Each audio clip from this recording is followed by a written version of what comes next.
সকলে আমার প্রীতি ও শুভেচ্ছা নিন। আশা করি ভালো আছে। ভারতের আসাম অরুণাচল সীমান্তে উত্তেজনা বিরাজ করেছে। ভারতের আসাম ও অরুণাচল প্রদেশের সীমান্তবর্তী ধেমাজি এলাকায় উত্তেজনা ক্রমেই বাড়ছে। আসামের মিসিং জনগোষ্ঠীর শীর্ষ ছাত্র সংগঠন তাকাম মিসিং পরিন কেবাংয়ের ডাকা অনির্দিষ্টকালের অর্থনৈতিক অবরোধকে কেন্দ্র করে এ পরিস্থিতির সৃষ্টি হয়েছে।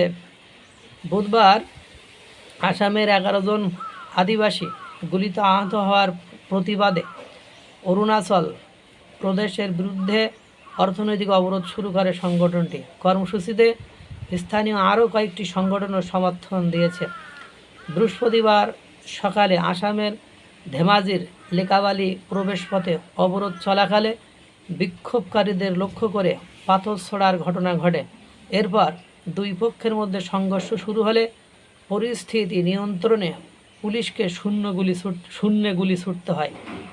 অবরোধ কর্মসূচিতে তাকাম মিসিং পরিন কেবাংয়ের পাশাপাশি মিসিং মেমাগ কেবাং ও তাকাম মিসিং মহিলা কেবাংও সমর্থন দিয়েছে।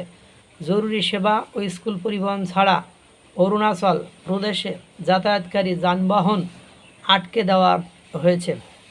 সীমান্ত পরিস্থিতি নিয়ে বৃহস্পতিবার আসামের আদিবাসী বিষয়ক মন্ত্রী রনজ পেগু এবং সীমান্ত সুরক্ষা ও উন্নয়ন মন্ত্রী অতুল বোরা তাকাম মিসিং পরিন কেবাং ও ওয়াল মিসিং স্টুডেন্ট ইউনিয়নের প্রতিনিধিদের সঙ্গে বৈঠক করেন।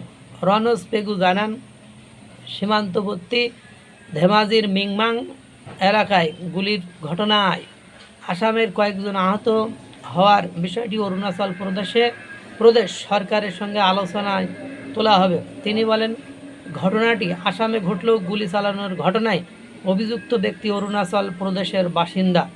আসাম সরকার অরুণাচল সরকারের কাছে তদন্ত সহযোগিতা এবং অভিযুক্তকে আসাম পুলিশের কাছে হস্তান্তরের দাবি জানাবে। আহতদের চিকিৎসা ব্যয় আসাম সরকার বহন করবে বলেও জানান তিনি। তাকাম মিসিং পরিন কেবাংয়ের অর্থনৈতিক অবরোধ প্রত্যাহারের আহ্বান জানিয়েছে রনজ পেগু।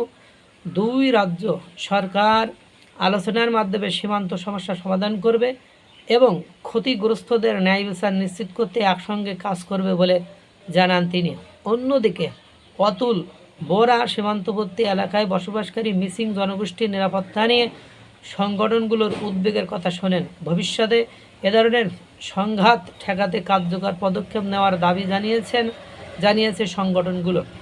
এর আগে সোমবার আসাম অরুণাচল সীমান্তে জমি নিয়ে বিরোধের জেরে দুই পক্ষের মধ্যে সংঘর্ষে অন্তত 11 জন আহত হন। স্থানীয় সূত্রের দাবি, অরুণাচল প্রদেশের বাসিন্দাদের বিরুদ্ধে আসামের জমি দখলের অভিযোগকে কেন্দ্র করেই সংঘর্ষের সূত্রপাত হয়। এই ঘটনার প্রতিবাদেই বুধবার থেকে অনির্দিষ্টকালের অর্থনৈতিক অবরোধের ডাক দেওয়া হয়। আসাম ও অরুণাচল প্রদেশের মধ্যে 804.1 কিলোমিটার দীর্ঘ সীমান্ত রয়েছে। দুই রাজ্যের মধ্যে দীর্ঘদিন ধরে সীমান্ত জমি নিয়ে বিরোধ চলে আসছে।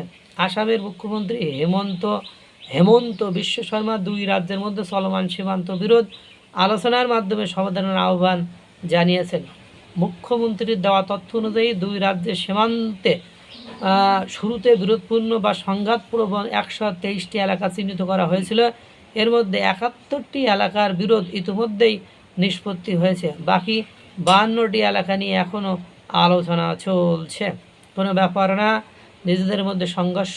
আর এই অরুণাচল এ অঞ্চলে ভারত আসাম অরুণাচল এ অঞ্চলে এই ধরনের ঘটনা ঘটে থাকে, কারণ এই সব অঞ্চলে বিভিন্ন নৃগোষ্ঠী থাকে, তারা একটু উত্তেজিত হয়। পাহাড় পর্বত অঞ্চলে এসব ঘটনা ঘটে। এরকম তো নয় যে পাকিস্তানের মতো পুলিশ পাক বাহিনী সেনাবাহিনীকে যেমন ওরা টপকাই দেয়, ওরকম ওদের নিজেদের ভেতরে দুই সীমান্তের ভেতরে আসাম আর অরুণাচলের সীমান্ত উত্তেজনা, এটা দুই দেশের মুখ্যমন্ত্রী বসে সমস্যার সমাধান হয়ে যাবে।